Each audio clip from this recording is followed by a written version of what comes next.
Hello, and welcome to the Unscripted Pharmacist Podcast. Today, I'm joined with Martin Gillespie.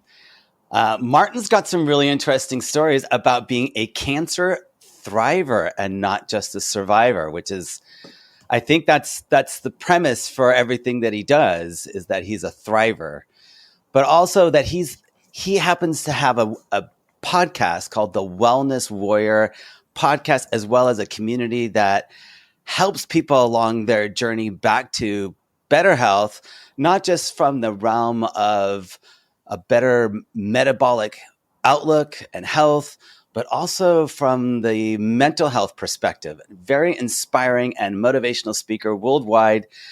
Welcome, Martin. Kyle, who's this person you're talking about? I feel highly embarrassed by that beautiful accolade. Thank you so much, sir. I am joining you from the heart of Glasgow, but I have spent the last 23 years living in the beautiful city of Sydney, Australia. And as you rightly said, 12 years ago, I heard those words that no one should ever hear. You have stage 4 cancer. When did this happen? How old were you at this age? So I was 42 at the time, and I'll give you a little background into where I was mentally, emotionally, physically as well. So as I said, I was in Sydney, and I was 42. I was 41 at the beginning of 2012, and I was married, 2 kids. I was working in the corporate world in the amazing space of cybersecurity. So very dynamic, very bubbly, very rewarding career as well. I mean, learning so much stuff about how to protect critical infrastructure, etc. And loved it. Spent about 15 years in that space. But I was 41 at the turn of the year, and I'm a runner, and I decided that on my 42nd year, I wanted to run another marathon, because 42 kilometers, 42 years on the planet. Makes kind of sense, doesn't it? If you've got a goal, you might as well go out and do it well. So I'm sitting there, and it's summertime in Australia, and you've got these New Year resolutions, but then the wheels sort of fell off for me that whole year. In the April of that year, back here in Scotland, my younger sister at the age of 37 lost her life to breast cancer. And then 6 weeks later, my father was on a 6-foot wall around his garden, chopping overhanging branches on a wall, and he slipped off the wall, and he had a pair of garden scissors, in his top pocket. And as he fell, the blade of the scissors pierced him in the heart, and he bled to death. Wow. And then 6 months later, my marriage split up. And then 6 weeks after that, in November 2012, I was diagnosed with stage 4 blood cancer. Wow. No marathon. The marathon was a little bit difficult, but we'll come back to the marathon. Okay, but wait, there's also another piece of the story. Your kids' ages at this time. So my daughters were 5 and 3 at that time. Oh, wow. Scary. So what do you tell a 5 and 3-year-old that you're unwell? You're having to go to hospital. And at that time, Kyle, I didn't know what I know now. So I went through that functional medical pathway.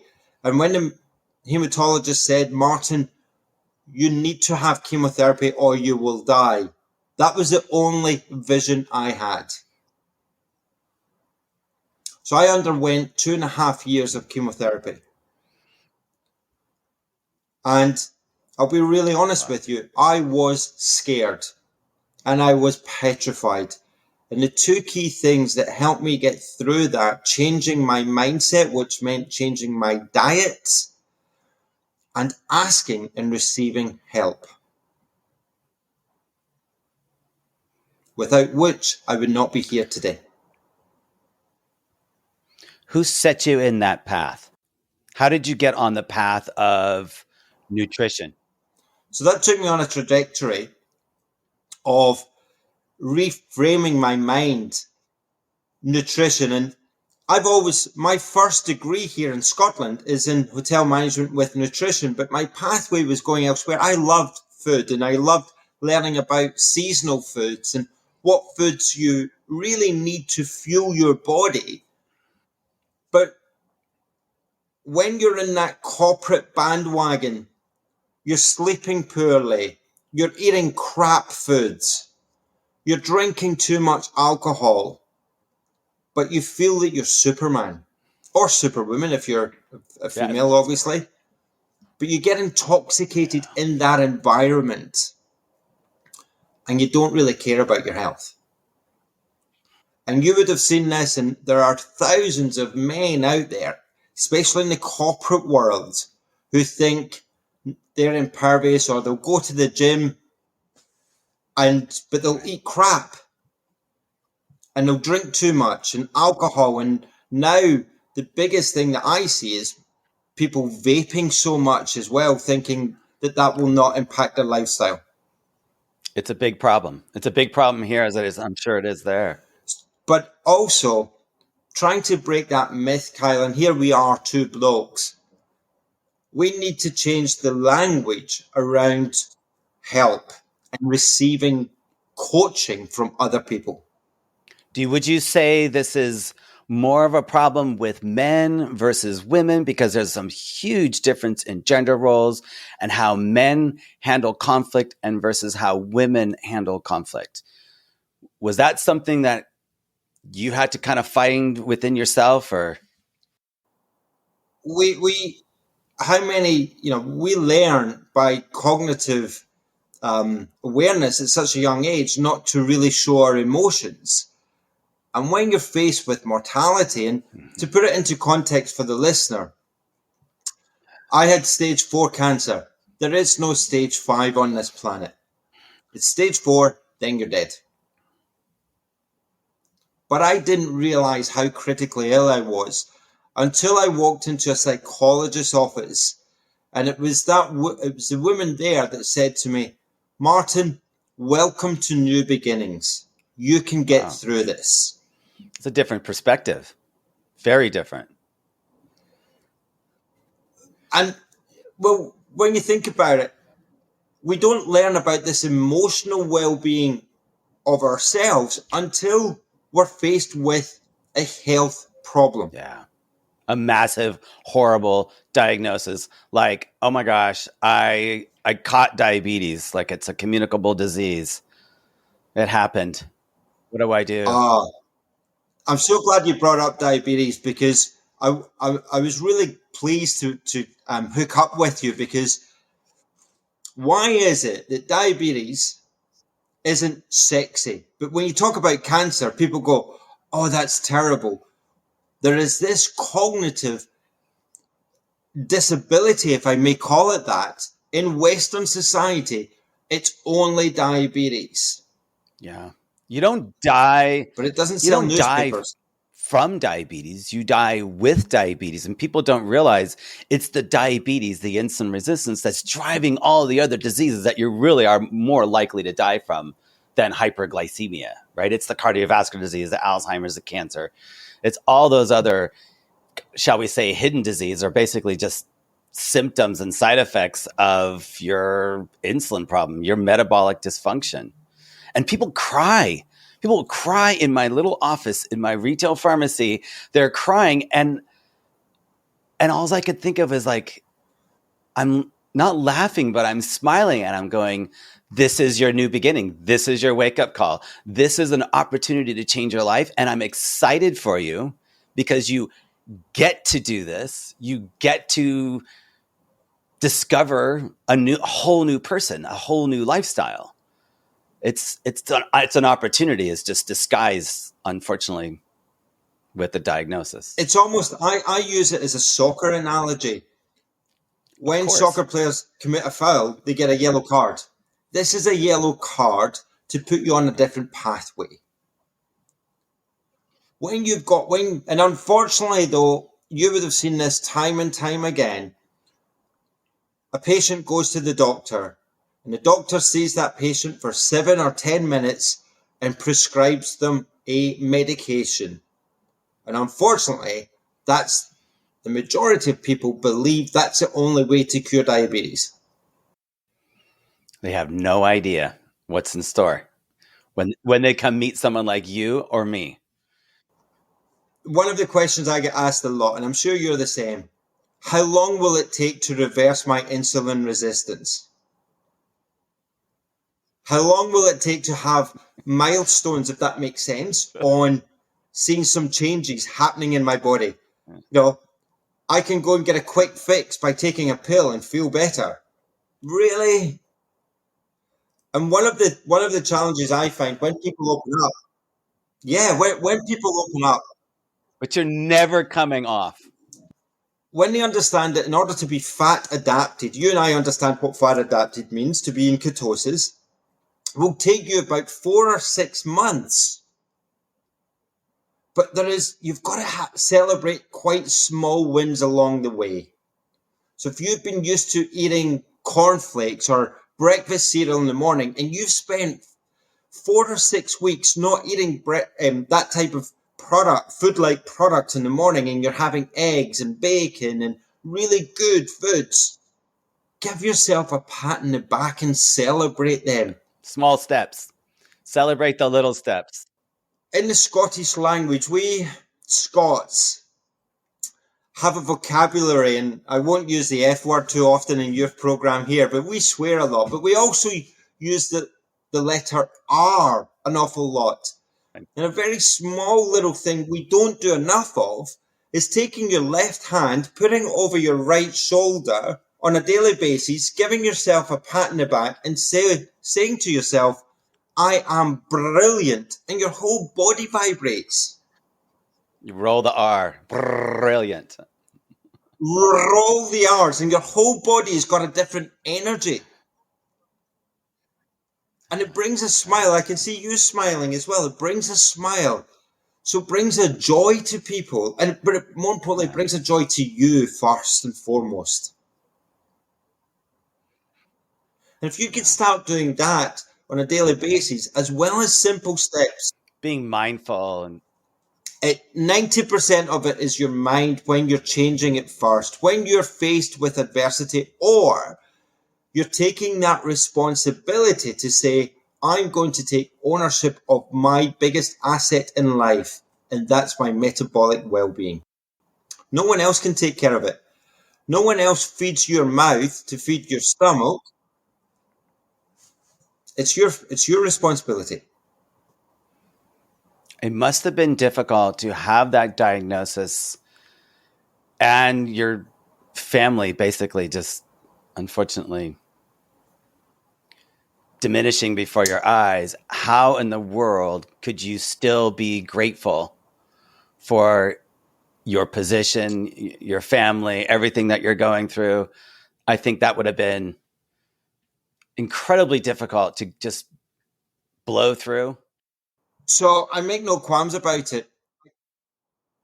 I cried a lot. And I unfortunately did the thing that most people do. The lowest vibration, I know that I consumed way too much alcohol as a mask to cover a lot of the emotions.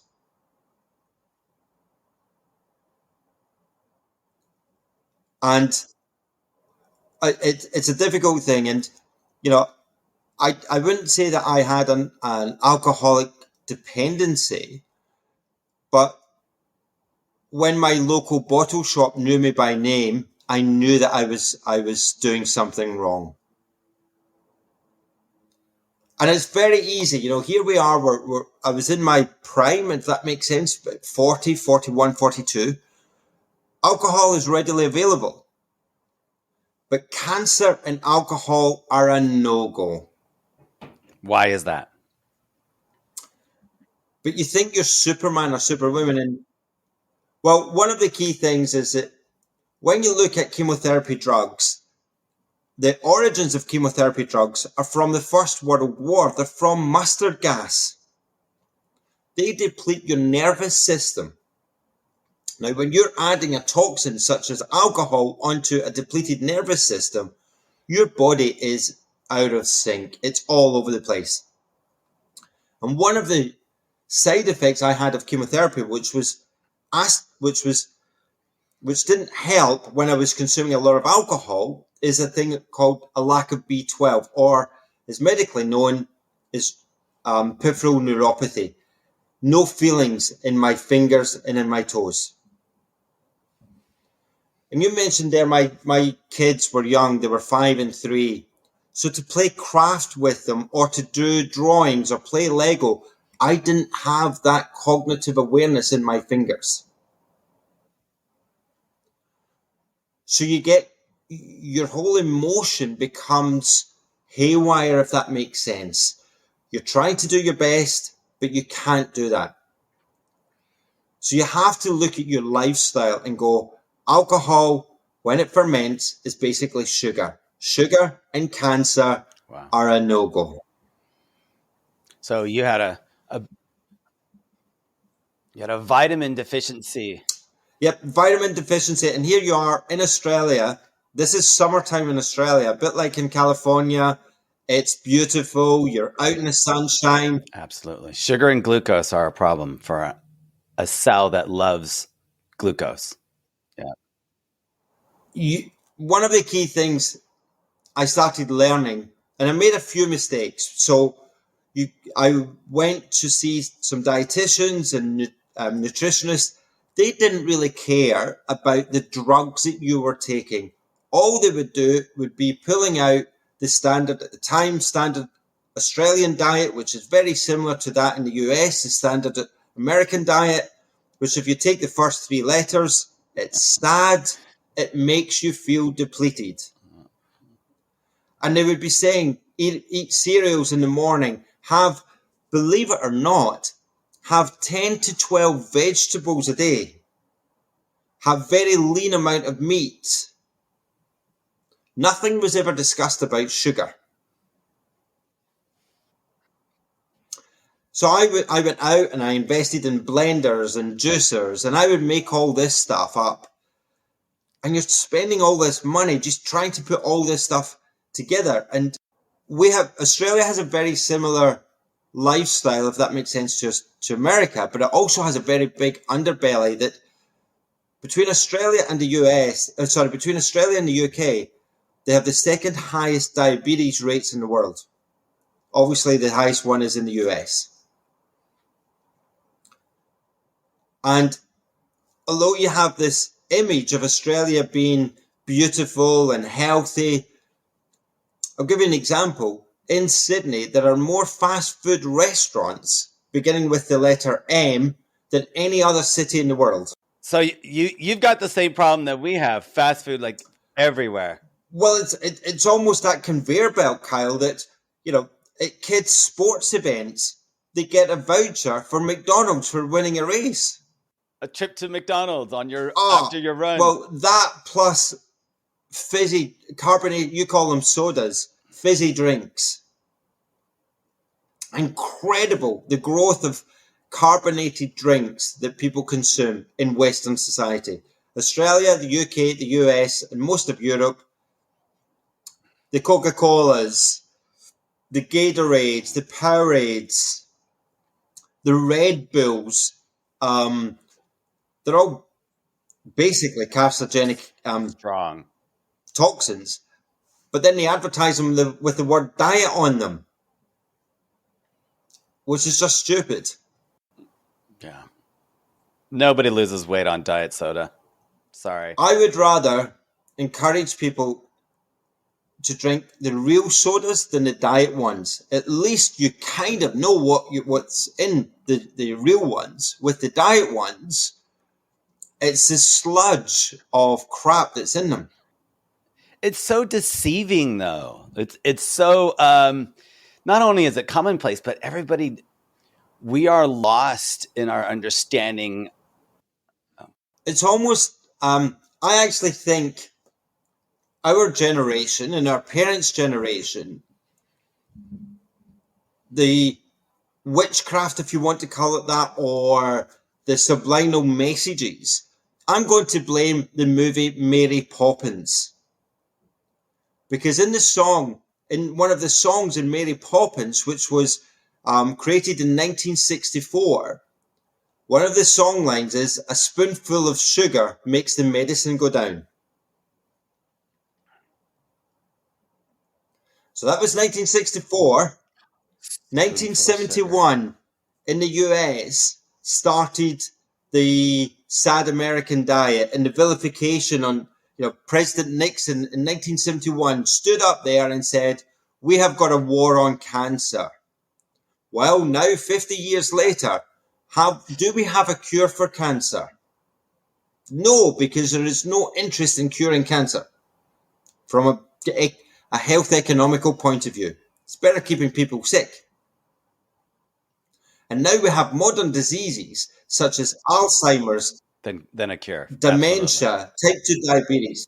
That's a horrible business plan for a doctor. And 80% of those presented with those four key diseases, even cardiovascular, 80% of them start in the gut. Look at the root cause of your gut health, and that will tell you how healthy you are. And I would say that one of the areas we don't actually give enough value to, there's a lot of cracking stuff coming out about gut-brain axis, but an area, and I'd love to know your thoughts on this as well, is oral health. So many kids are now being presented with so many fillings and bad teeth. Why is that? And we don't look after our oral health that well. Yet we've been brainwashed to be taking toothpaste with fluoride and then wash it down with a toxin called mouthwash, which completely alienates our body. And that's our first point of contact with any food or any... Yeah, it's a problem. It's enormous. But when you start taking responsibility and getting, as I mentioned, those small wins along the way, you start... Yes. I mean, if you look healthy, one struggle you must find, I find it, when people say to you, and I explained to them I had stage 4 cancer 12 years ago, and one of the first things they say to me is, "But you look so healthy." When you look healthy, you energize in a different vibration.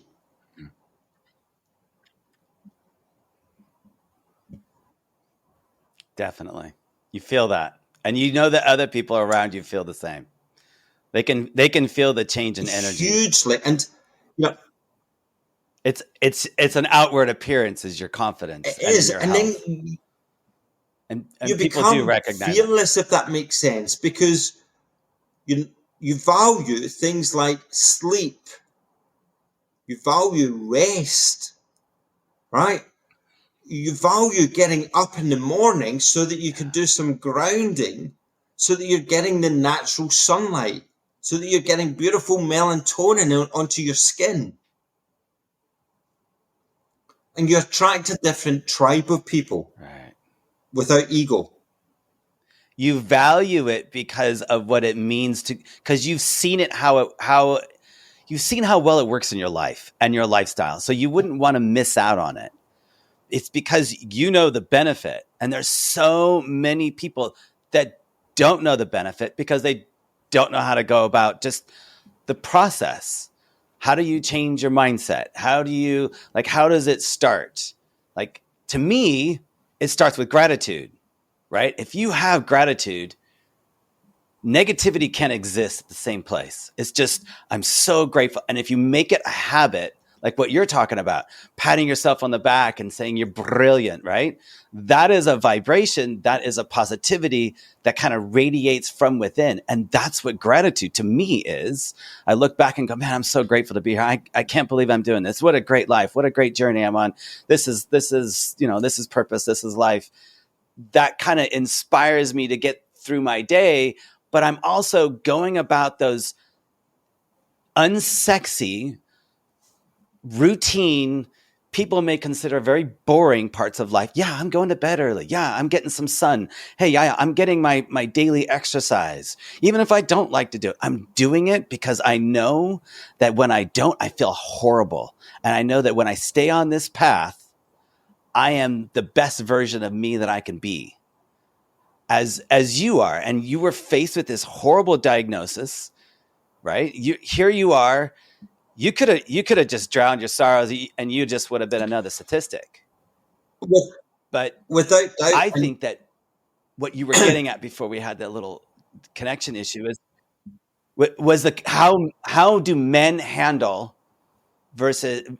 stress a certain way, and we are like, Mhm. this is how it is. Suck it up, Buttercup. This is, don't complain.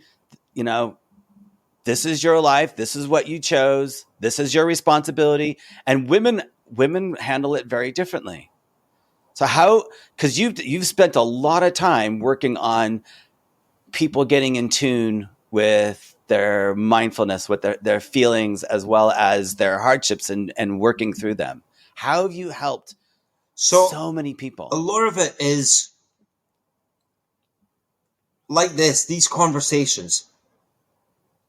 When you ask men in particular, when was the last time when you came out the shower in the morning and you washed your face and you looked at that person in the mirror and you said, I love you?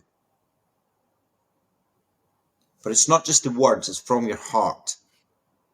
When you start making those little changes, and on a daily basis, we're grateful in Good point. this Western world which you and I are connected with, and most people we know, we do a simple thing like brushing your teeth twice a day. Why don't we take those moments to take a moment to look at yourself for 10, 20 seconds and just appreciate that you are wonderful? And if you start with those little daily wins, so to speak, you go to bed happy, you wake up happy. And then you can start adding other tools, if that makes sense. I'm sure you're well aware, and a lot of your listeners are Self-love. aware of the wonderful benefits of cold showers or cold baths. And automatically people go, oh my God, I can't do them. But look at the thrill when they're in for 1 minute, then 3 minutes, then 10 minutes, and they come out and they go, I want to do it again. So you see those small changes happening, and they become daily changes. And then they tell their mates, and then they tell their friends, or if they've got a loved one, I you feel have that better. ripple impact. Yeah. And that, Kyle, you cannot put a monetary value on that. Your money doesn't exist when you have that energy level.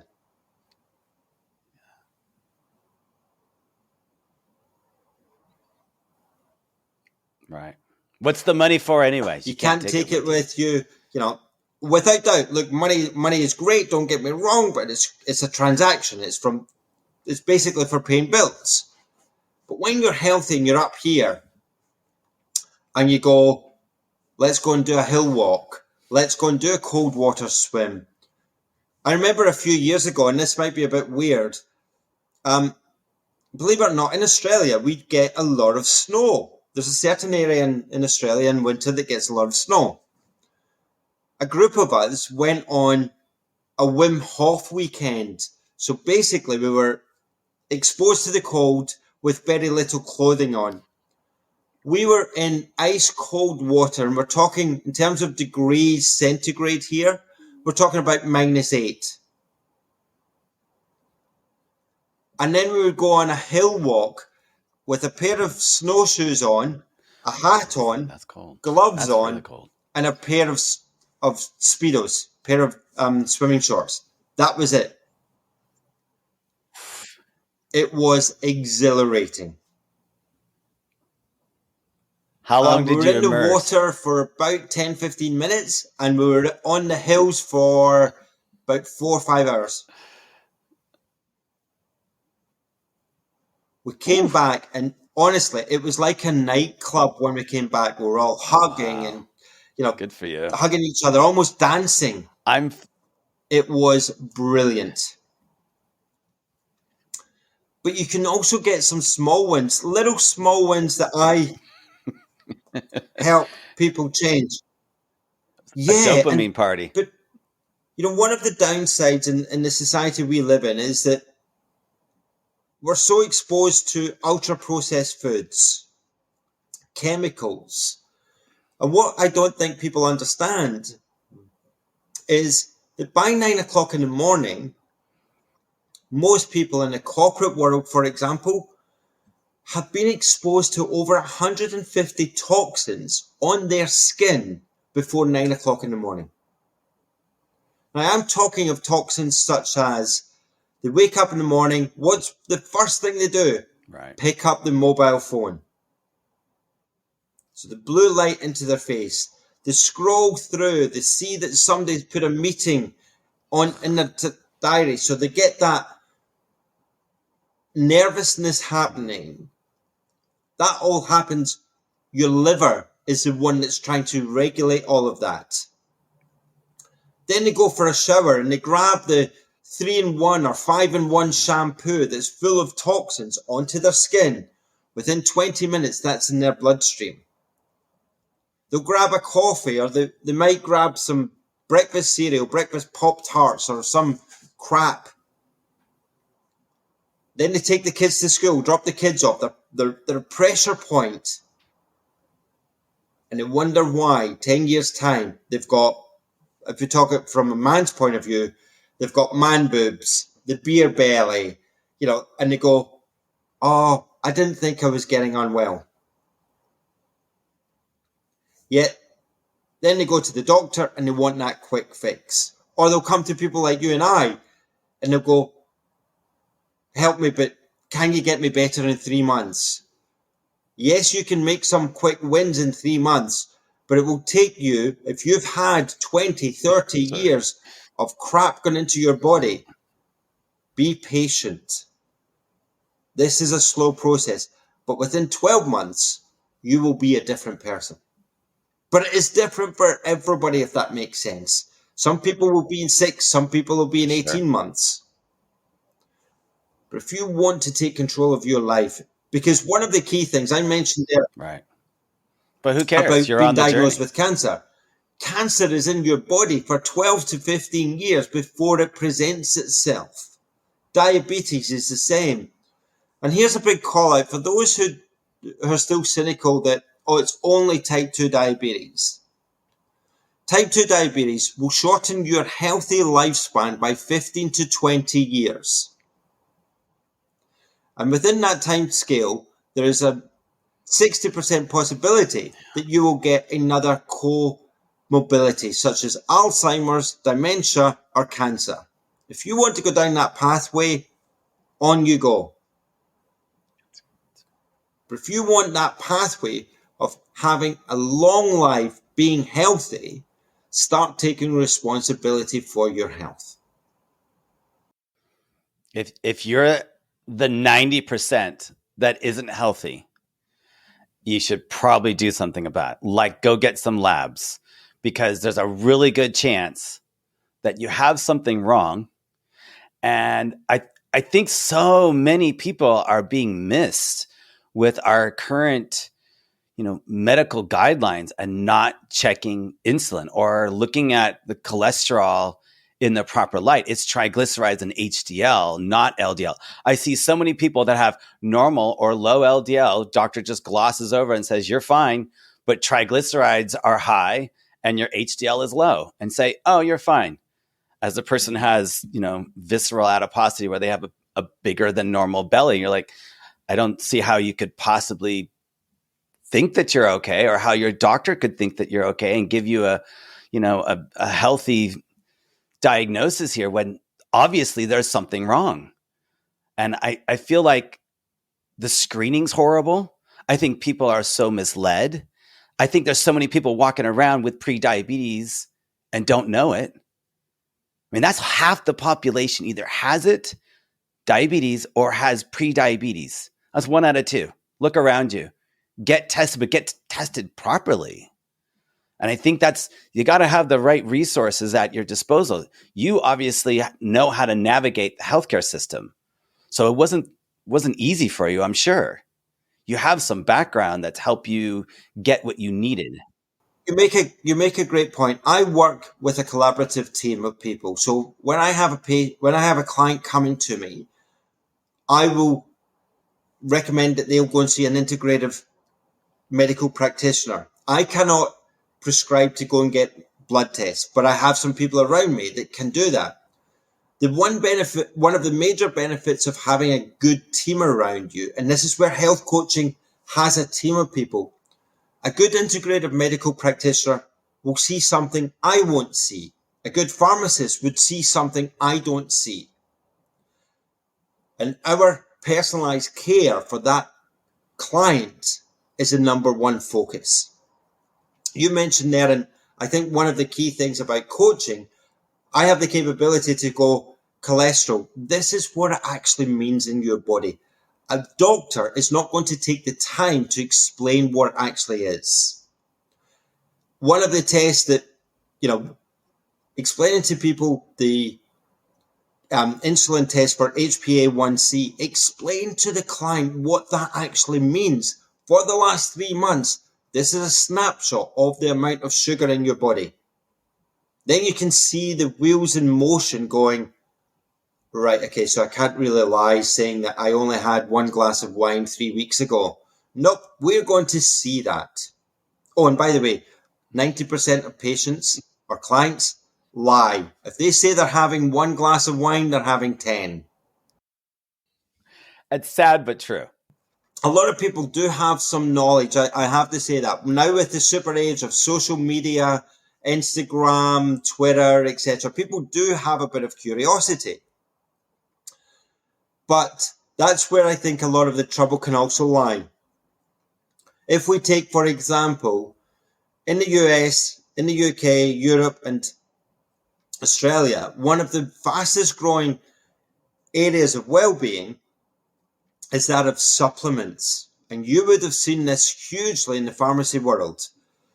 People are buying supplements and not understanding what they're for, how they work with your body, but they just buy them off the shelf thinking that that's going to be the panacea for them to be well. When you explain to men they need zinc, not only zinc is a magnificent area to lower inflammation, but it protects the prostate gland. For women, if they've been on the contraceptive pill or on HRT medication, if they're in those stages in their life, their copper, iron, ferritin levels have to be regulated. And that's something that women need to be well aware of. And so do men. If you're in a loving partnership with a woman, you need to understand what your partner is going through when they put that stuff into their body. There's a brilliant book by Dr. Sarah Hill about the contraceptive pill. She's a Canadian psychologist, I think. Again, a call out. She's no affiliation to me. I've never met her. I've read her book 3 times. It's a brilliant book to understand female hormones. But more importantly, I mean, one of the amazing aspects of the book is that if females are on the contraceptive pill, their whole emotional body is plateaued over that month. When they're not on the pill and they're ovulating normally, they're on that normal cycle. And one of the key things that this is where I think that men need to kind of fall into their feminine beauty, if that makes sense. We have the same feminine emotions. We need to be more vulnerable. Couldn't agree more. When it's your birthday, one of the things that I recommend to my clients, when it's your birthday, if you're a bloke, when it's your birthday and you're in a loving relationship, say to your partner, for my birthday, yes, I would love a Porsche, I would love X, Y, and Z, but for my birthday, I'm going to check in with a dental hygienist, a health coach, and a medical practitioner. Oh, and I would like you to come with me. And show that you are taking responsibility for your health at least once or maybe twice a year. Right. Don't do it grudgingly. Do it because you care. You care about yourself and you care about your partner. Of course. And if you're doing that, and if you're blessed enough to have kids, that's going to be part and parcel of their upbringing. Oh, twice a year, mum and dad go away and they get a full medical. So you start changing the language of health. Right. You know, one of the projects that I'm working on now, actually, and I can declare it now, I'm actually writing a kids book on metabolic health, and it's called Fuel for Kids. Excellent. And looking at the importance of what we eat, but simple little tools. And these are the tools that can help enhance your brain working. So I mentioned earlier about we brush our teeth twice a day. Start brushing your teeth with your non-dominant hand. Then you start, you're strengthening that arm with those small telomeres. So those small fibers in your hand get a workout. But your brain, on the quieter side of your brain, starts sending those messages. That is a pathway to keep your cognitive brain working and not declining. If you start that at the age of 5, 6, how good are you going to feel when you're in your 20s, 30s? Right. Making new neuronal connections on anything that's difficult, anything that's hard, like the cold plunging. Yeah, same thing. Cold plunging. Yep. Um, Saunas. if we start teaching kids the value and what happens when we sleep. So when we sleep, our liver talks to our pancreas and talks to our kidneys. Just keep it nice and simple. So I want to have the strongest liver in my class, so I'm going to go to bed early. Right. And I want to get up early in the morning so that I can learn about grounding. Mm-hmm. Dad, Mum, come with me. So you're almost reverse engineering, but you're getting that kid to lead that way forward. Taking someone with you. That's excellent. Kids do need to learn this. This is really, really important to them because we're so addicted to comfort. Everything you're talking about, it really flies in the face of this comfort addiction. But you mentioned a beautiful thing about gratitude. Start teaching the kids the power of gratitude by writing these things down as well, right? Absolutely. Rather than being on a device at nighttime in particular, writing down their feelings for the day. So they start using that emotional, empathetic heart to a different energy at a young age. Especially at bedtime, because that's what you're going to spend the next several hours thinking about. Critical time. Correct. And also, importantly, it will activate once it's running, it will activate if they have a problem, they're comfortable at talking about their emotions. Being vulnerable. And that, if you start changing that mindset of emotional conversation, where's that going to go? Right. I don't have the answers, but my hope and anticipation is that we always hear this negative about there's a mental health problem. Lockdowns have created a mental health problem. Where's the solution? And by writing a little kids book, if that makes sense, it's not going to be the panacea, but let's start looking at solution focus to being healthier communities. It does start with the kids. I appreciate that you bringing that up. It's an important part of our society. It's an important part of our world. It's something that so many parents are just out to lunch when it comes to their children and really to their own mental health. When you invest in your children and your children's mindset, how rewarding is it to everybody? How much easier is life when you have children that they just want to spend time with you. They just want to, like what you're saying, being vulnerable and opening up, especially right around bedtime when you're getting together, talking about your day, reading a book. Some of the best dialogue typically happens right around that time. But also, we mentioned one of the energies about love. There is a demonstration and a behavior of love. If we start making the kids comfortable about talking about emotions and talking with their loved ones around it, Yeah. we start eliminating that fear. Yeah. The children do best when parents are in a loving relationship. Very true. That's success. Some relationships are going to fall apart. That's normal. That's part and parcel of society at the Right. moment. But if you can continue those aspects that kids, and again, one of the other aspects that I've noticed, kids aren't reading enough. So if they're reading from old fashioned books, if that makes sense, interactive, and they have that curiosity to go, I want to know more. True. I want to be healthy. Mum, Dad, can we have chicken soup for dinner tonight? Can we go and buy a real cauliflower or a real cabbage? Can we learn about seasonal vegetables? Where are they coming from?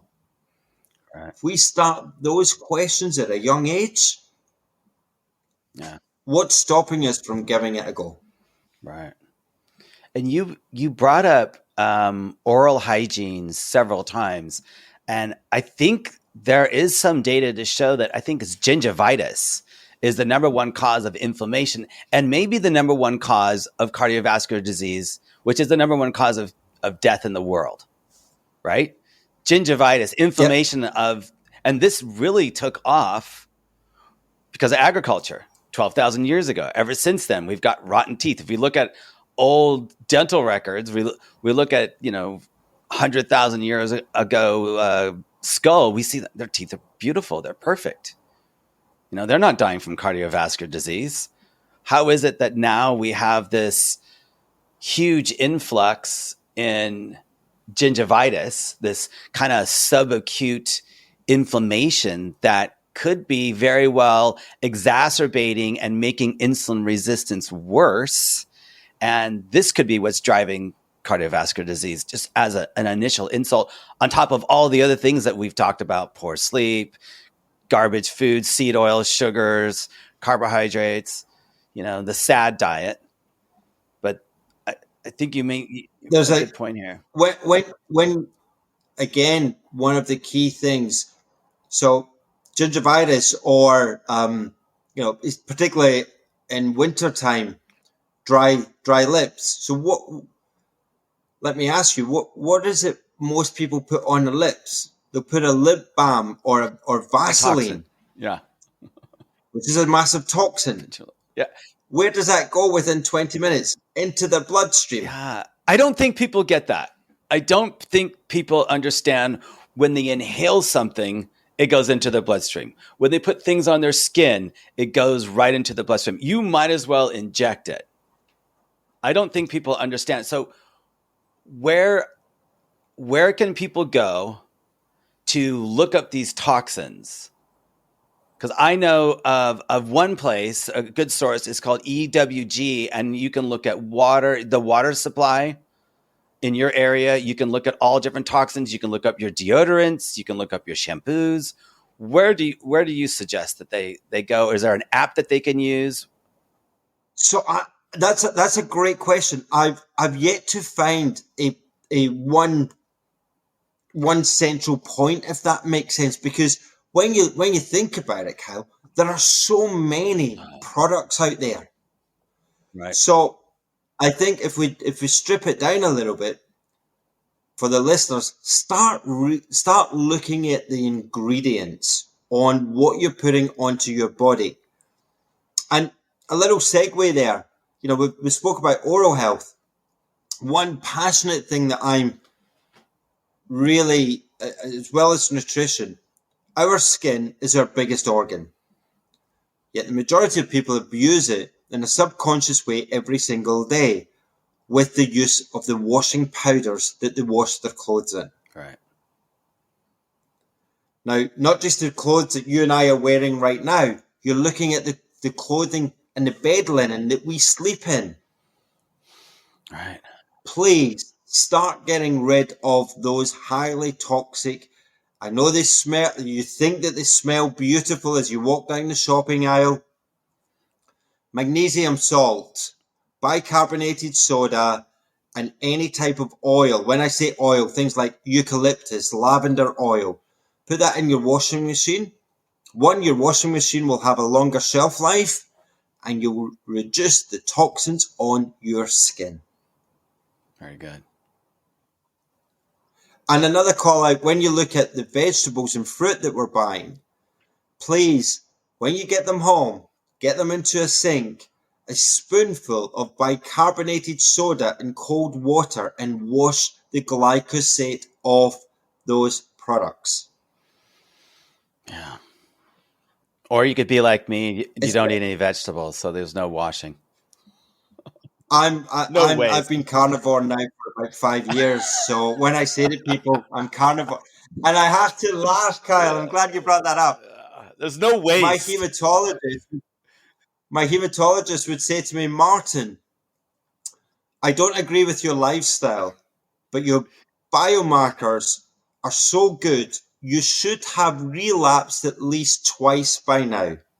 Nice. Yeah. And then he'll pull out, this is where it gets a bit scientific, he'll pull out, World Health Organization said red meat gives you cancer. Yeah, right, so it does. Yeah. What were we considering red meat in that study anyways, right? And not to mention it was such a Yeah. small percentage. It's just garbage epidemiological studies that are so worthless. But for you, Yeah. what is your feeling on, say, carnivore, ketogenic? You can call it, they're the same thing. When it comes to cancer prevention, what is your recommendation for people that may be at higher risk than most people for, say, breast cancer, ovarian cancer, prostate, colorectal? So the biggest risk, before even looking at what you're putting into your feeding yourself, is start eliminate the crap that you are consuming. And I am a big advocate for a low carb ketogenic lifestyle. And that is quite a broad statement because there are so many different variations of it. Carnivore works for myself. Yeah. I've made it to work for myself. It might not work for everybody, but it works for me. I am about 90% carnivore. I'll give you an example. If I go to a relative's house and they've made vegetables for the meal, I will have them because I know they're made from love. One vegetable isn't going to kill you. Right. Right? A slice of birthday cake. You have a choice. Have a small slice. We spoke earlier about hormones. If you start having that very strict no, no, no, no, no, your body could actually rebel against it. So it can actually be quite detrimental. The other key bit where I would say, and I don't know if we've got the time really to give it that much discussion, is the importance of intermittent fasting as a tool. If you want to go down the pathway of taking responsibility for your health, intermittent fasting is one of the most effective ways, but be mindful and you will start learning about how to recalibrate your body with the right foods as you break that fast. Right. Many people forget about that element. So things like eggs, 2 eggs, if you've been on a 24, 48 hour fast, 2 eggs, give it an hour or so. Allow your body to come back into production. So reintroduce the And most the other key natural one, foods first. Yes. the other key one is make sure you're taking enough electrolytes on a daily basis. What does that You look know, like for most people? so most people don't drink enough water. Yeah. Most people will drink 3, maybe 4 cups of coffee. Coffee depletes you of magnesium. Guys, guess what? You're going to have high anxiety. Yeah. You can't regulate your nervous system when you're deficient in things that require sodium, chloride, magnesium, calcium. You got to have those things in your diet. And it's so simple though. But we are never taught that, like what you said, is coffee depletes electrolytes. We need to have these electrolytes in order to have normal nerve conduction, in order for me to move anything, to have normal thoughts. You have to have these electrolytes.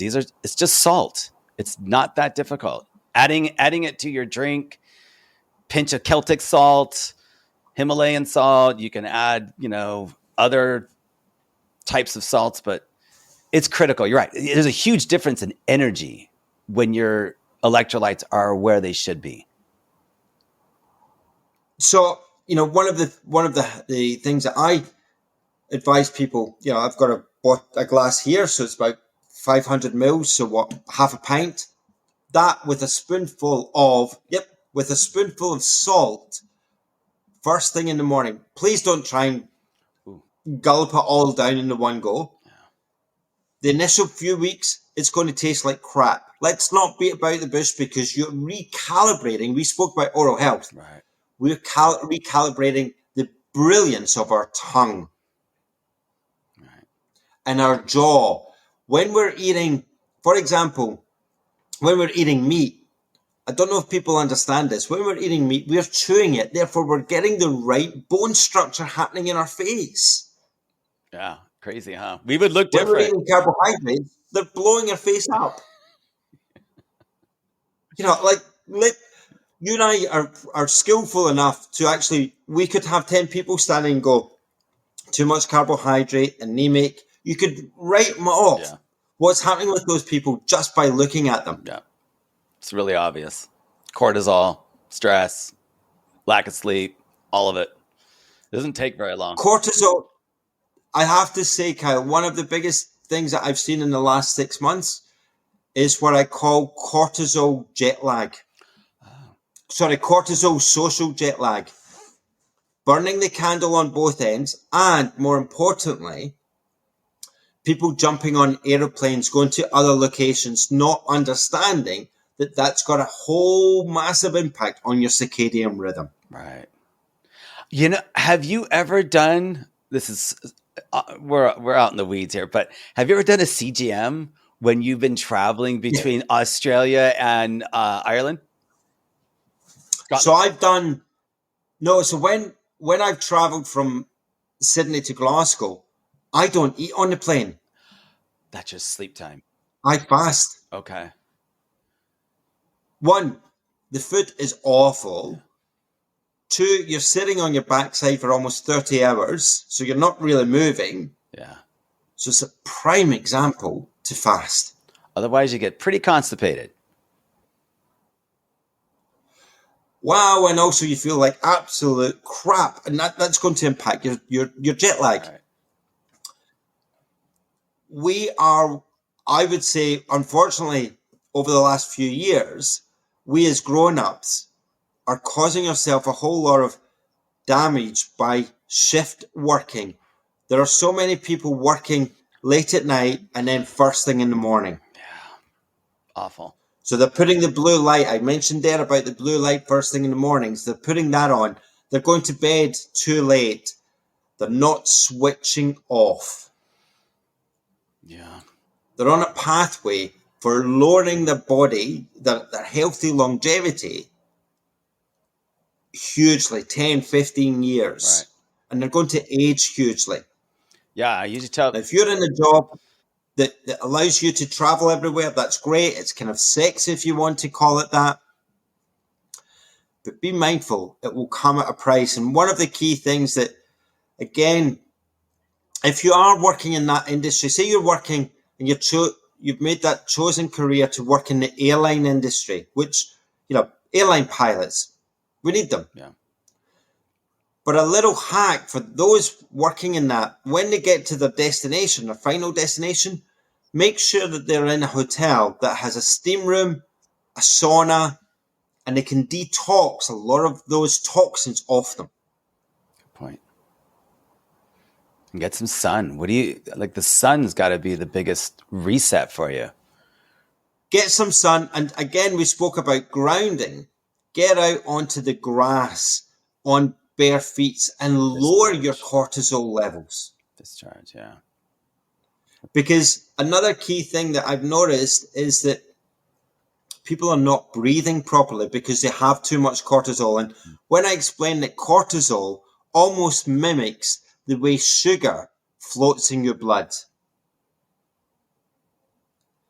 And, if you're not getting enough sleep and you go and get a blood test, your fasting glucose will be elevated.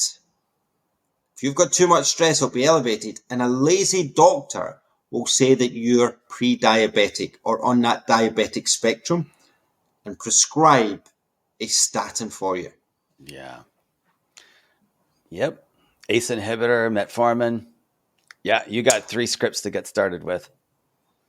Good luck. Look at the one thing that's really surprised me over the last few weeks, a thing called Wegovy, the GLP inhibitor. Yeah. And you can buy it on Amazon. Yeah. Again, they just want a pill. They don't want to change their lifestyle. So I'm going, oh my God, please, please, please don't do that. And, not only am I'm trying in my role of trying to take it from a lived experience point of view in that corporate bandwagon, from the experience of, knocking on death's door, asking for help. If what I do is a piece of the jigsaw puzzle that gets people on that bandwagon for taking responsibility for their health, then I cannot put a value on that, if that makes sense. Yeah, your inspiration is incredibly valuable because your story all by itself is huge. Like, I think most people would have just thrown in the towel. You sound like, the Old Testament Job, like family's dying around you, yet you're still not angry, right?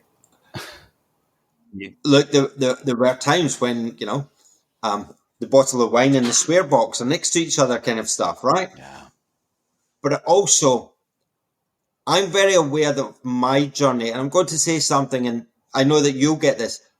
I have a healthy relationship with cancer because I now understand what cancer is. Yeah. But it is a very emotive illness that people have a very blinkered point of view. To put it politely, cancer is metabolic syndrome on steroids. I've said the same. Yeah, it's a warning sign. Heat. And the wonderful work coming out of Boston with Professor Thomas Seyfried. I had the pleasure of interviewing him a few weeks ago, and he's incredible. Oh, he's on my list. Yeah, because I'm doing a talk in October for oncology nurses. And I do enjoy bringing up the simple fact that when we do these scans, and I've actually talked to several radiologists about this, when we do these scans to see where the tumors are, it's glucose, it's radioactive glucose that's uptake by these cells that love glucose. And they have a lot more insulin receptors. Why aren't we looking at the metabolism of these cancer cells? Instead, we're looking at the mutations. I mean, you heard this from Thomas Seyfried as well. So, yeah, this is... So there's a brilliant... you're familiar with the work of Dr. Eric Berg. Yeah. So Eric interviewed Professor Seyfried. It's on a couple of podcasts, and it is brilliant. It's one that I regularly listen to and go, right, now I get it. Because there's so much that you can pick up every time you listen to it. Right. Mitochondrial dysfunction, which is the same in metabolic syndrome. When... And again, one of the things... You've got to understand where people are at on the health journey. You mentioned the word mitochondria. To me, a lot of people would go, oh, it's too woo-woo. It's a medical word. Mitochondria are your energy cells. So putting it into really basic terms, that's the cell that keeps you going. And you've got 30 trillion of them in your gut every single day. Right. What are you doing with them? Right. And in 6 seconds, you could kill them all with some cyanide. Right. You don't have much You're so dependent upon these little mitochondria, these little organelles, these little energy factories. Without them, you and I couldn't be talking. And we make our whole body weight in ATP every single day. That's a lot of ATP. It's a lot of different pathways that are so dependent upon mitochondria. You feel like garbage? Well, it's your mitochondria. Your mitochondria is damaged. It's one of the amazing things I ask executives, because of the language they use. They'll use performance review. So I'll say, what do you think your brain cells would say to your gut cells in a performance review? Right. I love it. Yeah. And you see them sort of going, oh shit, Yeah. oh shit, oh shit. Yeah. Why did you eat that? Right? What made you eat this today? How are you feeling? Could you have done better? How was that donut for you? Yeah. Was that donut good for you? And you just think, guys, you are on a pathway for death. Yeah. And you know what? Do I get it? Me personally, do I get it right all the time? No, there are times where I'm still learning and going, you know what? I need to rest. But when you start eliminating, and this is the bit when you start eliminating crap from your diet, you start thinking better. Yeah, but I'm still going to go back to the mitochondria. You're eating better. You got healthier mitochondria in the brain. These neurons have like 8 to 10,000 mitochondria, and some of these neurons, like, you're thinking better because your mitochondria, your brain energy is so much better. It's loving you back.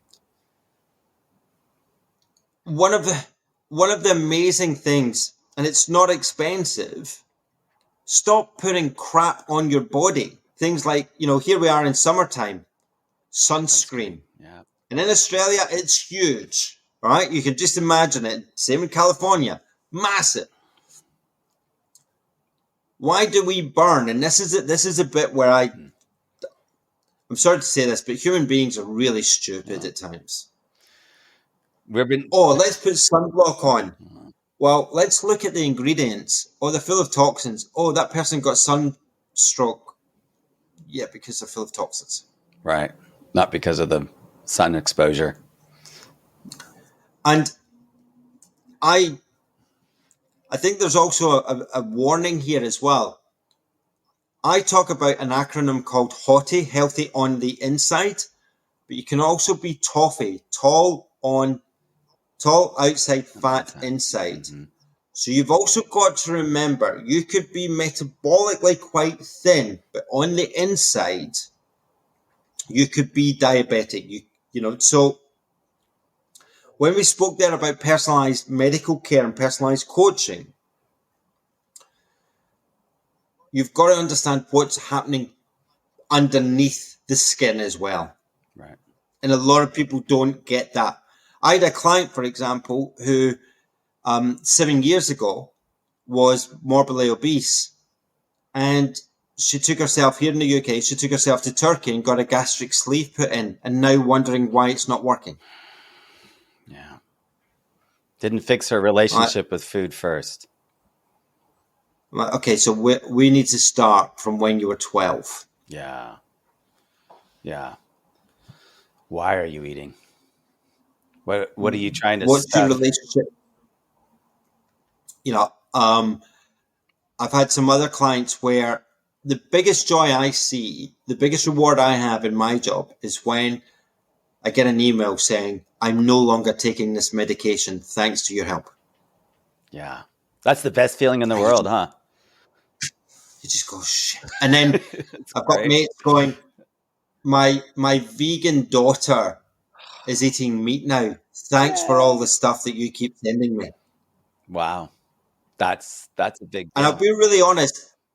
If you are going down a vegan pathway, I'm making no bones about this. You're a bloody idiot. Yeah. Yep. And I'm making no apology. But you bring up a really good point, is that we can't just tell by looking at somebody. You've got a third of diabetics are normal, or you're TOFI, thin on the outside, fat on the outside, fat on the inside, where they've got this problem and it's lurking and you have no clue. And you and I, this message is should be very clear, is that you need to have the right labs drawn. You need to have them evaluated properly.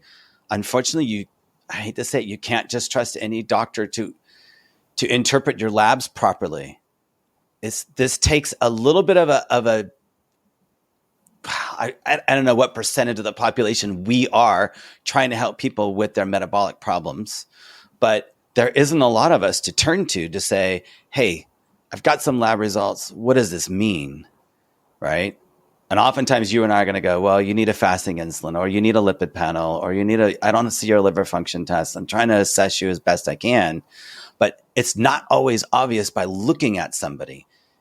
It's not just being overweight. I mean, that's 76% of our population or something like that. But there's 90% of our population has this problem. So we're missing a lot of people that don't outwardly show that they might have a problem, or, oh, I just got a little bit of weight. Oh, well, what kind of weight do you have? Does it jiggle, right? Can you move it around, or is it taut, right? Is it, you have an extended belly and it's hard as a rock? I don't know what's going on the other side of that abdominal wall there. And we probably should look into it more carefully. So I think a lot of people are sitting back thinking, oh, I'm fine. I'm good. Kyle, if I had $1 for everyone that says to me, I'm healthy. Yeah. So one of the tricks that I get people now, because I work with people in different geographies, I ask them to send me a photograph of the contents of their fridge. Oh, that's a good point. Or trash. Right? Yeah.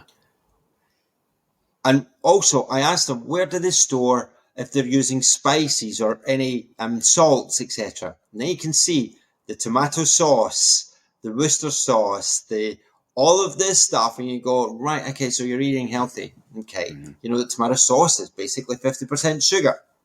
Oh, but I only have a small amount. Of course you're going to only have a small amount, but you have it every day. Right.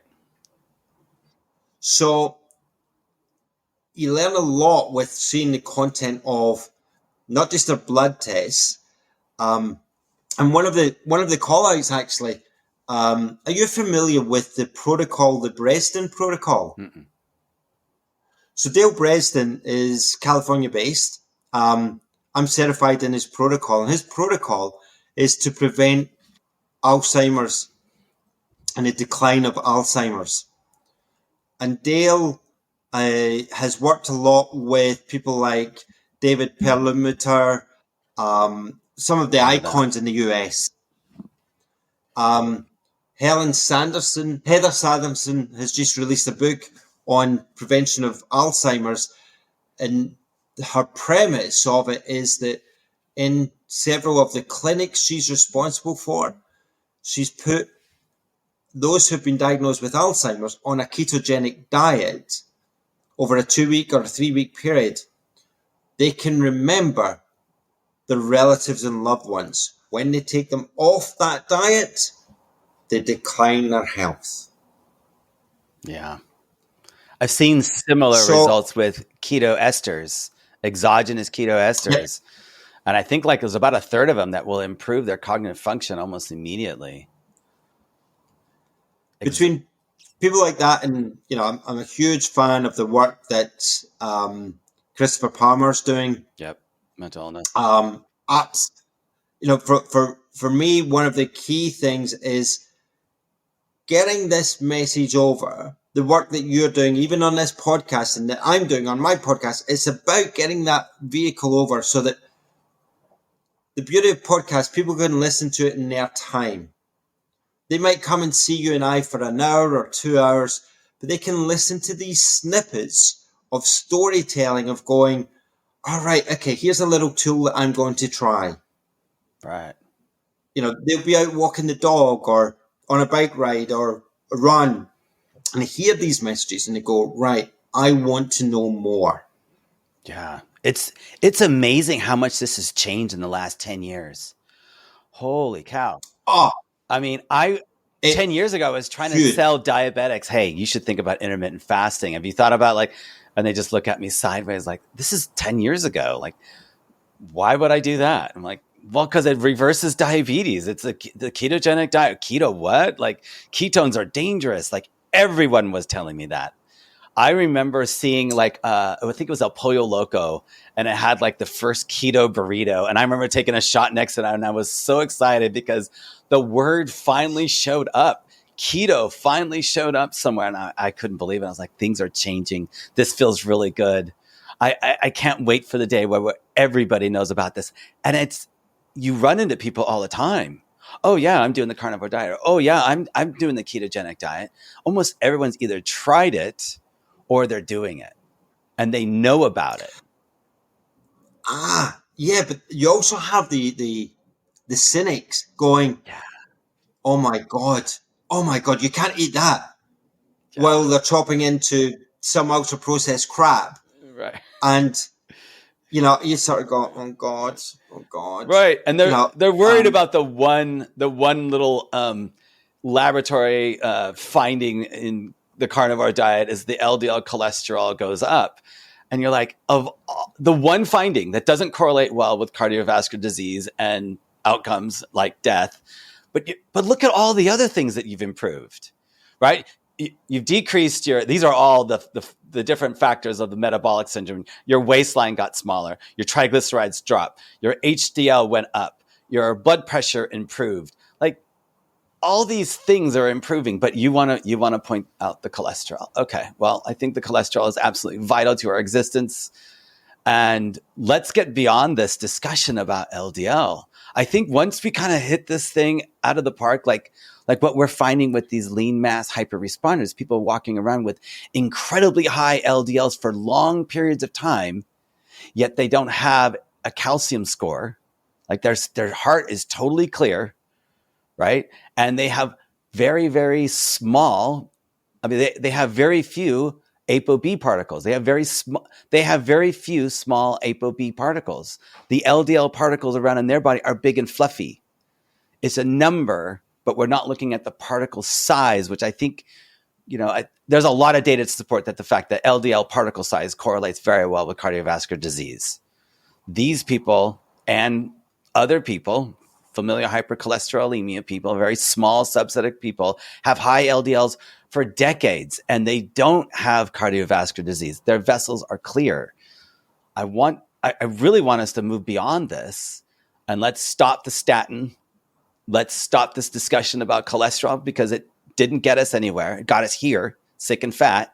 Let's talk about all the other metabolic markers that improve. I'm sure in all of your patients, every one of them says, I've lost weight. I'm feeling better than ever. My triglycerides dropped in half. My HDL, which couldn't move, out of the 20s, is now 40. These are huge improvements. I had an amazing client come to me, and he said, Martin, I'm obese. And he's the same age as me, early 50s.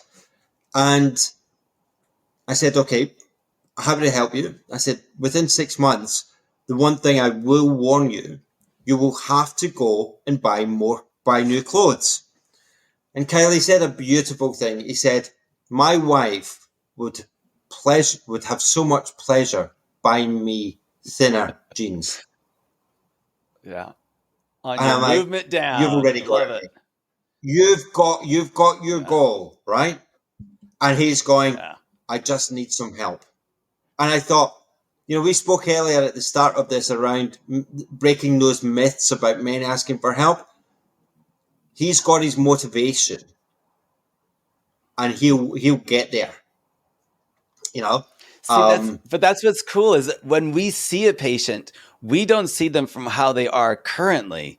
You and I see a different person in 6 months, right? If you're going to apply what we teach you, you will be a different person. You may not even be recognizable. Your personality is going to change, who you are, the very fabric of your being. This person that achieves goals, a person that walks into a room with a different step. He's got a world of confidence because he's changed. He's different. He's better. And he knows it. I don't know if you find it when you sometimes walk around the village or the town that you're in or the city that you're in, and you see people 20s, 30s, 40s, 50s years old, and they're with canes, they're with walking aids, etc. Now, I don't know if there's been some history there that already have them, but to lower that inflammation, reduce carbohydrates, lower Yeah. anxiety, stop eating crap, increase magnesium, lower cortisol. But also another key point where I don't know if people really value that much as well. We spoke about the high pressure that a lot of executives have. If you're in a job that is making you ill, have the bold decision that job might not be right for you. It's not worth it. That The cortisol isn't that worth it. culture of that organization might not be right. Right. And one thing That's I want to say about that cortisol that we don't fully understand that we are losing muscle mass. Cortisol would love to just disintegrate those muscles, and you're sedentary anyways because you can't fit the time into your busy day. And so it is going to, you're not using it. We're going to destroy it. We're going to go ahead and destroy these muscles, and we're going to put on some visceral fat. So that belly is going to get bigger. That shirt's going to get tighter. The, the, the holes in your belt, you're going to have to increase. You're going to have to get a new belt. And now it's going to start turning on you. And so if you look at your belt and it's not straight up and down and it curves, you got a problem, right? Cortisol, the stress of your everyday life, is disintegrating your muscles, arms and legs. There won't be anything left, and you'll have a big belly, and you'll look just like everybody else. Kyle. I had a brilliant pleasure of interviewing Steven Sidoroff. Have you come across him? No, got all kinds of good So names for me. I've got his book here. Here you go, The 9 Pillars of Resilience. Okay. I think he's a clinical psychologist and has been, sir, for 45 years. Highly recommend. I've just started. His book has just been published, and when you've got Mark Heyman writing, the acknowledgements at the front, you go, right, okay, he's on pathway to be an amazing. But he takes it from a different point of view. We talked there about cortisol, and you mentioned there about stress. He defines stress as resilience, about the impact that you've got to have stress in your life. Because again, we spoke about hormones, and if you have this mindset that says, "Oh, I don't want to be in a stressful situation," you're actually putting your body in more stress than what it actually needs. So again, one of the key things, and this is where I would say that the failure of a medical, when I say medical, I mean a doctor, medical profession, is they don't give a monkeys about the stress that you've got on. They're prescribing a drug. Yeah. The strength of people going to see a health coach or a psychologist or somebody that's got a different mentality can be that person that can help you incredibly. It's interesting because I also think exercise is a stress on the body. It causes some inflammation, but you recover and you recover better.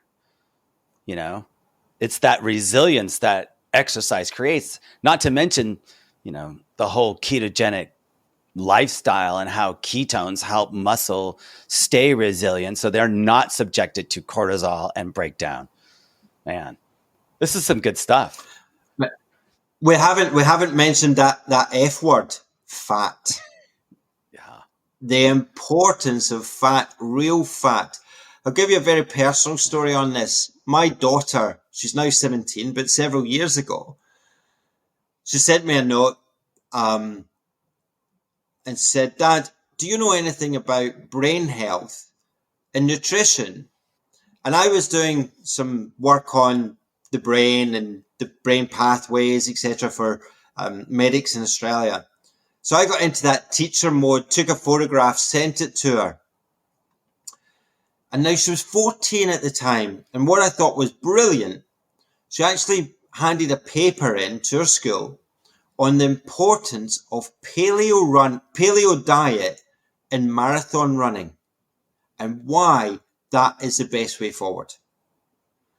And I thought, we spoke about the book that I'm writing about changing of kids, especially for a young 14-year-old female that's so pressurized on body image, keep up with the Kardashians or whatever the hell they're called, right? Junk food, smoothies, to have that mindset that a paleo diet and marathon, which is going back to those days that's what you would have, has got some merits. Extremely proud of her. That's a huge step. Yeah. She's got health. She understands it. She understands it. She gets it. And at 14, 15, and again, women are different. Girls are different from boys in that sense. I think with boys, unfortunately, when they tap into that 15, 16-year-old around vaping, which is, I could talk to you for 2 hours around it, vaping, smoking, alcohol. And unfortunately, I would throw in cannabis use at that point being sexy. Right. You don't understand the implications of that has on their mental, physical, and an area where we've not spoken around, which I think is also, when you start thinking clearer, you become more spiritual and whatever spirituality means for you. Right. Right. You're tapping into parts of the brain that probably kind of dormant until you started realizing sleep is important, nutrition's important. Your brain's loving your ketones. It'd rather burn ketones than glucose for energy. You can maintain a nice, even keel mental aspect of your life without these huge mood swings. And I think about how useful that would be for a young teenage girl. You have a great dialogue with your daughter to be able to do that. You're so fortunate. That's awesome. Thank you. And for her, and, I think that's, when you look at it, 14, 15, having that insight that is important. One of the sad things I do see, however, I was privileged enough. I was a board director of a medical college in Australia for a couple of years. And on the board, mostly general practitioners. 2 of my board members were type 2 diabetic and were vegan. We could go on about veganism. I can tell. We would go out for dinner. We would have board meetings and we would go out for dinner, and the other board members would strategically sit us next to each other. Me being the carnivore, them being vegan. And it was like school kids. It would be like, if you two start a food fight, we're banning you. Right? It's hard not to bring it up. How did you not? You have that crap. How do you not talk about it? The fact also, here was the ridiculous thing though. I was privileged. There was an integrative medical college teaching nutritional environmental medicine. And when I found out that 2 of my colleagues had type 2 diabetes, I was actually disgusted by them, if that makes sense. Yeah. New York City. What the hell have you done for 20 years? Mm-hmm. Right? And I remember doing some of the training a few years prior going, if you don't, as medical practitioners, if you're not putting your mask on and walking that walk, and there are some good ones who are walking that walk, if you're not walking that walk, you're bullshitting your patients. Right. But how many doctors are metabolically healthy? Not enough. Another, I spoke about the corporate world quite a bit. One area that I have noticed, which again is in complete denial, is the corporate health of lawyers. Yeah, I heard you talk about this before. Yeah, that's a problem. They are high. They get that adrenaline, cortisol rush. Yeah.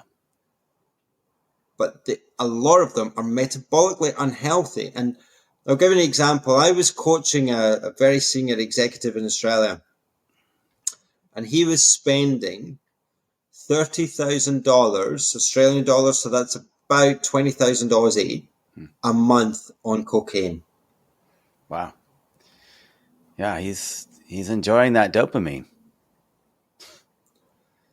So I could take him so far, but I spoke about having a team of people. We eventually got him into a retreat place where he needed 24-hour care for at least a month. Wow.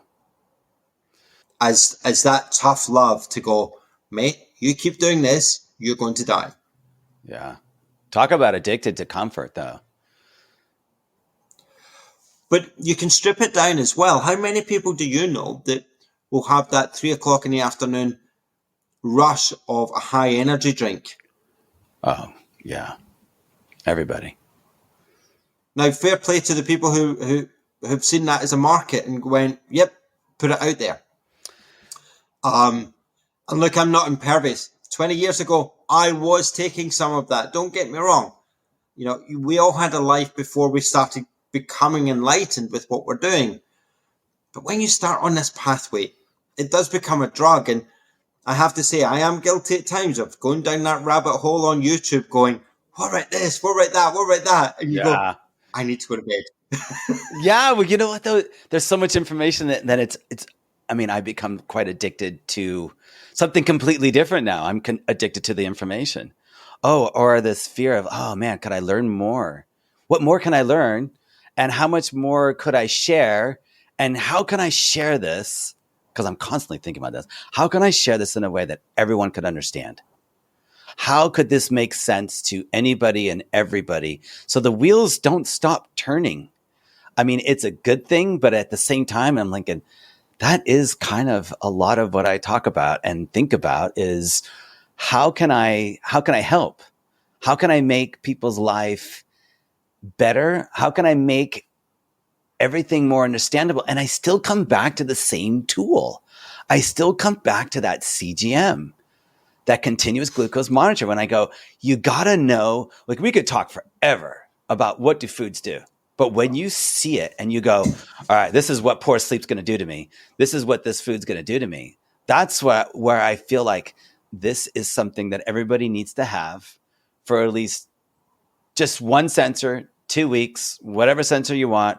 Have a coach, have someone that really is looking over this, and we can see the stress.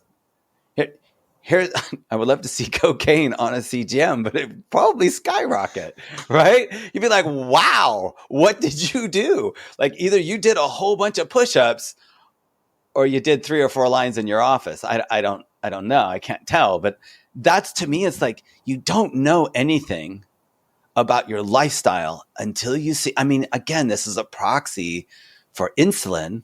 We'll use glucose, and this isn't a glucose centric disease called diabetes and metabolic syndrome, but it's an insulin centered disease essentially. And we're using glucose as a proxy for insulin. If your insulin levels are jacked up, well, then you're in storage mode. You are making fat cells bigger. You're storing energy. You've turned on all the wrong things and you've turned it on oftentimes all day long. You've got that glucose constantly tanked. And yeah, you're right. I was one of them too. I was a Mountain Dew freak. I really thought that when I died, that when you cut me open, you would see nothing but like yellow. Like everything would just be the same color as what I was basically bathing in with drinking Mountain Dew. And it was, yeah, I wanted the energy. I wanted that hit. I wanted to go feel like I wasn't always tired, which, yeah, you're right. A lot of people do struggle with that. I think it's, it's like the baby steps. One of the other key bits where I think is so important when you're on this pathway of taking responsibility for your health. Acknowledge that you may lose some friendships along the way, but you will gain stronger ones. Very true. It is very socially disruptive. I have found that Yeah. myself, and it has not been an easy journey. Feeling somewhat isolated, and I can't really understand it. But I think it has something to do with you're a different person. You you possibly I'm going out on a limb, but you possibly represent what I want to be, but I'm not ready to make that change And so I'm going to pick holes and find out what's wrong with this.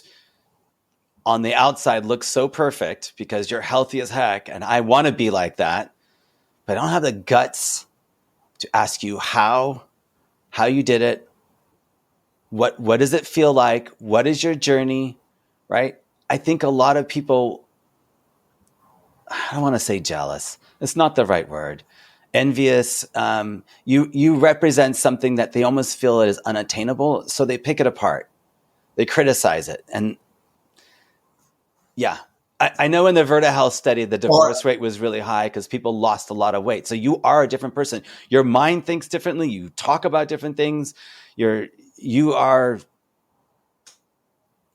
not the person that Or they'll people say used to know. one of the favorite ones I get personally is, "Oh, are you still on that crazy diet?" You go, "It's not a diet. This is a lifestyle." Yeah, yeah, One, I sort of really important, but I mean, I love biohacking myself, right? And I run, and there's a regular event that I do here almost weekly, but I'm having a break just now, and I'll tell you why.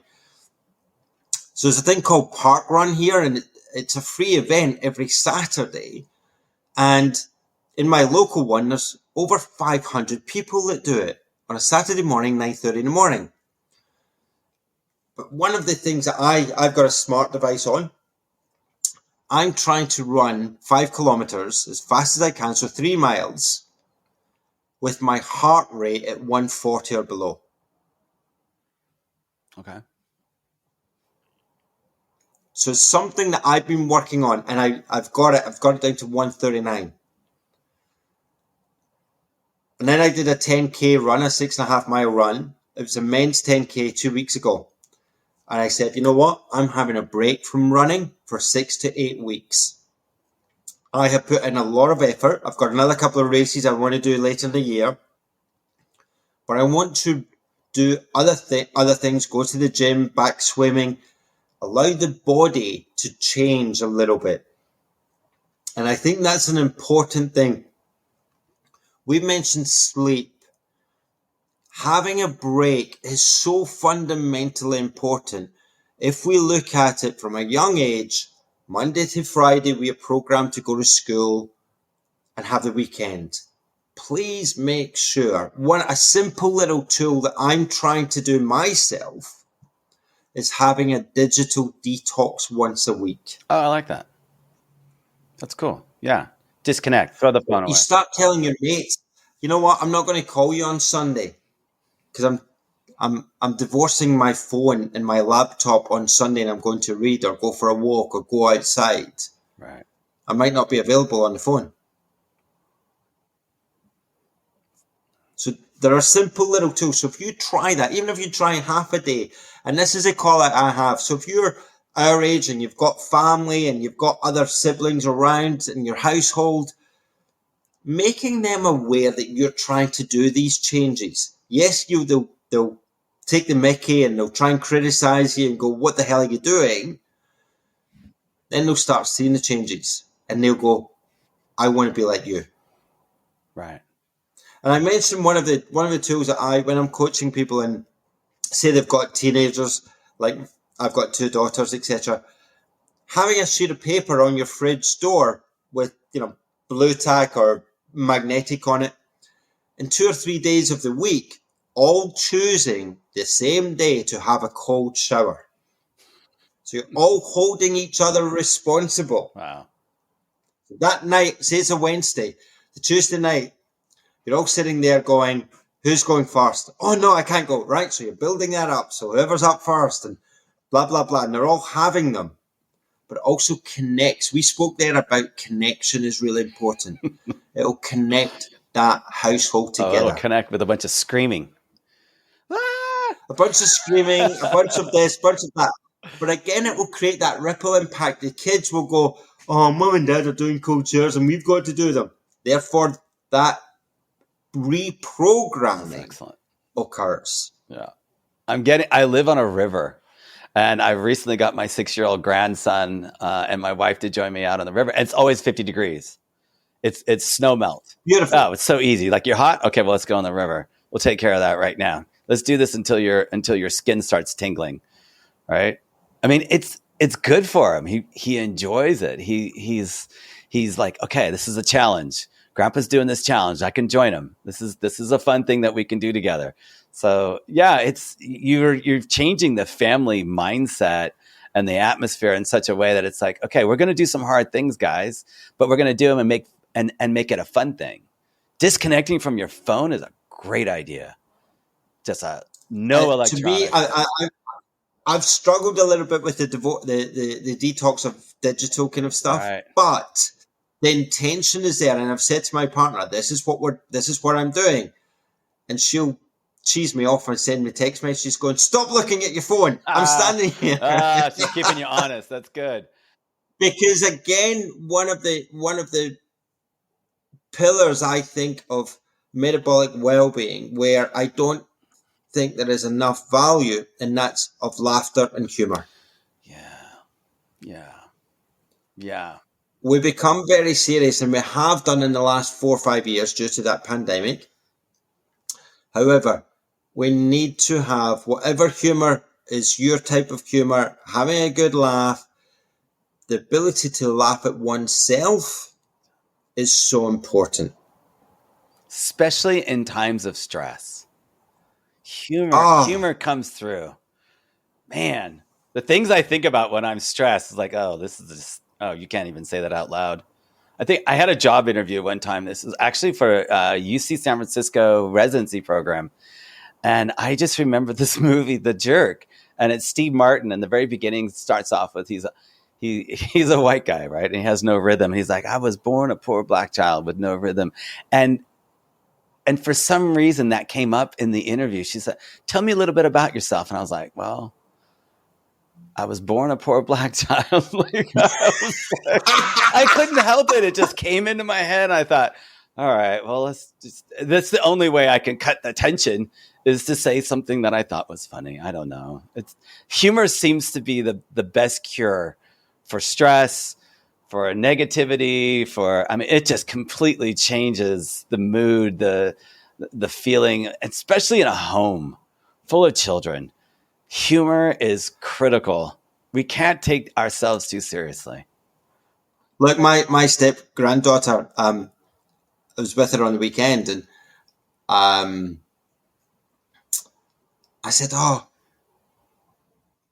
my stepdaughter, my stepdaughter was with her as well, and I said, Hallie, how many months of the year have 29 days? I could see this little 8-year-old working in the background. She goes, only February on a leap year. I was like, no, they all have. And she thought this was, when she worked out that they all have 29 days. So that's her joke for the moment. She's her quiz. And she's telling everybody. And she just loves it. And yeah, be careful what you teach them. My partner, and she's going, Martin, that is a dad joke. Will you stop? But it's funny, right? And I'm going, it's humorous. It can, an 8-year-old can tell it in the playground, and it's transferable to every age. Yeah. But they're also learning. Right. But think about how many people that live forever, essentially, with a sense of humor. They didn't get there just by accident. They have support, right? There's usually a friend within a mile away. They can talk about their feelings openly and be vulnerable. They got a great sense of humor. They've got the support, and they've got gratitude because they feel like they're rich. They feel like I have everything that I need that matters right here, and that's the purpose for keeping on living. Yeah, I think that's a beautiful way to sort of close it up, because the bit where I think that we don't appreciate enough is those words, I am. I like that. I am, we mentioned there, I am brilliant. I am loved. I am happy. And there is a little bit, you have to be mindful of too much positive optimism, because you've got to have the seesaw effect to really understand. Sometimes down here is actually a good sign. sometimes up there is a great sign. So it's that balance that works for you. And I think that is a key component in healthy thriving. But there's also the bit where I mentioned there about having a rest. Have a rest at times. Appreciate the value of, so I was going to say solidarity, but more the sort of secludedness in the river, the silence. The power of silence is so important. Being alone with yourself. Yeah. Yeah, if it is just walking with a mate on a trail, whatever, getting outside. I'm lucky. I live in Glasgow, and in the Gaelic language, Glasgow means dear green place. There are more parks in Glasgow than any other Western city. Oh, wow. Yet we do not go out barefoot and grounded. And it's funny, when I've been presenting here in Glasgow, they look at me as if I'm an absolute bloody idiot. And I'm going, why are you not doing it? Right. Right? While in Australia, going to the beach, no problem. And you can find things for everybody that is there, not very far away. Right. So it's changing that mindset one person at a time. But as I said, when I receive emails, and it's not so much accolations of people going, this person's changed, this person's off medication. And even myself, my goal, when my hematologist is saying you should have relapsed, when I get flat, if that makes sense, because sometimes we do, I go, I beat cancer. I can beat anything. Yeah. That's a huge benefit to have that in the back of your head, that you can conquer anything. Just like you have all the tools that Is you it need. a battle of life and death? Well, it was, yeah, but I've come through that. So we all face stressful moments in time because we're built that way. But when you break it down and just go, right, breathe through this, get through this. Kyle, I need to scoot because it's 9:00 at night in my world. And I need to go and do some things like spend some family time. I'm enjoying myself listening to you. So hey, how do people get a hold of you? So you have this Wellness Warrior podcast and community. Yep. So gemwellnesswarrior.com.au. It's an Australian website. That's my website. Good. My podcast is quite cynically metabolic well-being without the BS. And basically it's a platform that I've had, I was laughing when you mentioned about cholesterol. I had the absolute pleasure of interviewing my Scottish mate, Dr. Malcolm Kendrick, the author of The Cholesterol Con, who today just got announced that he won a defamation court case against one of the British press, which is brilliant. Good for him. But more importantly, the podcast is real stories from real people. I've had people on it so far who, for example, are who are living with MS. I've interviewed a chap who he's in his early 40s, who obviously on that career trajectory went out to Dubai, from England, went to Dubai, then went to Hong Kong. And I don't know if you've ever been to Hong Kong. It's money making, working in banking, the lifestyle, work during the day, drinking drugs at night time, and ended up with a brain tumor. Oh, glioblastoma, AGB. I know he was fortunate enough. It wasn't glioblastoma, thankfully, but it's a controlled brain tumor that has reduced in size thanks to a ketogenic lifestyle. Yep. Yeah, it's amazing how healthy ketogenic diets are for reversing cancer. Oh, not to mention you could use it as a treatment as well. So yeah, I've taken Thomas Siegfried's message very seriously. It's really fascinating stuff. Thomas Siegfried, incredible human being. Yeah. Over your way, you've got some amazing people. Robert Luftick is another. Gary Tobbs is from here. I love his stuff. Yes. I've had the pleasure of interviewing him. Cool. And my podcast also has some amazing people. I've got this woman who was a hairdresser, and she talks about believe it or not, when women go to the hairdressers, they generally go for a couple of hours. Right. And it's about the touch that a hairdresser has on them that they start talking about what's happening in their life. So the hairdresser becomes their therapist. Right. The vulnerability that they feel when they're being manipulated with the hands. And we men, we need touch. Yes. We'll just go get a quick shave and leave. Yeah. Well, a woman is part of their well-being. I never thought of that. It's interesting. Right. So just these little tools. I've just released the last podcast I released is actually a gorgeous lady, and she won't mind me saying this. At the age of 12, she was 12 stone. At the age of 28, she was 28 stone. In within a 9-month period of going on to a ketogenic lifestyle, she lost 170 pounds. Wow. Crazy. Different person. And she's an entirely different person now. She worked in investment banking, smoking, drinking. So you can get me, in order to get me, my website, I'm pretty active on LinkedIn, Martin Gillespie. Yes, on Instagram, Martin Gillespie 70, and Facebook as well, the social media handles. I'm more than happy to take inquiries, and if anything of our conversation resonates, I might not be the right person for you, but I may have somebody in my kit bag that might be the right person as well. Right. That you could recommend that would be just beautiful. Yep. Okay. Very good. Thank you. That's really helpful. I'm looking forward to this kid book. Oh, so am I actually. When's that? That will be, it won't be out until about May next year. Oh, okay. Yeah, that's the only downside. It was something that's been evolving for a few months, and we're just we're at the editorial stage of getting it all, and this is where I need help. And my editor is helping me with that in order to make it flow better. It's not my skill. Yeah, I hear you. And I'm really looking forward to what it's going to come out like. That's so cool. It's so needed. It's so overdue. Well, thank you for being a guest on my podcast. This has been, man. Oh, man, it's been brilliant. This has been fun.